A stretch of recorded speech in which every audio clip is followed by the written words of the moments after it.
So thinking about how all of these things intersect, and thinking a lot about disposability, who's disposable and why are they disposable? And again, coming back to rhetorics of safety, rhetorics of the future, and how can we, and apocalyptic texts feed into that so well, right? Beautifully. We Yes, very want powerfully. one kind of future and we don't want this other kind of future.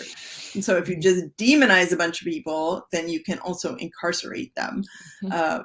So I've been thinking a lot about rhetorics of safety, the way that biblical texts get taken up, rhetorics of righteousness, thinking about how people can position themselves so easily against what they consider danger, how biblical texts feed into that. And really, I've been thinking a lot about how discourses around hell have been part of that, right? So I relatively recently published an article about Isaiah 66:24, which is the last verse of Isaiah. Yeah.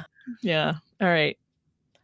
Yes, and they shall go out and look at the dead bodies of the people who rebelled against me, for their worm shall not die, and their fire shall not be quenched, and they shall be an abhorrence to all flesh. I don't think I realized Isaiah ended like that. Yeah, well, a lot of Jewish communities don't read this as the final verse of Shocker, Isaiah, because right? it is very it's a terrible it's a terrible verse. Christian communities, however, have really adopted this into a view of hell.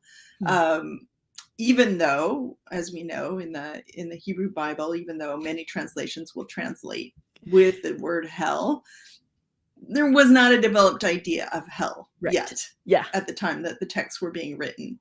Right. But this does seem to indicate, some eternal thing where that, depending on how you're approaching a text, could just be like, hey, we really want those people to suffer, right? Or, for a long time, right? But then how it gets read is, this is a cosmic reality.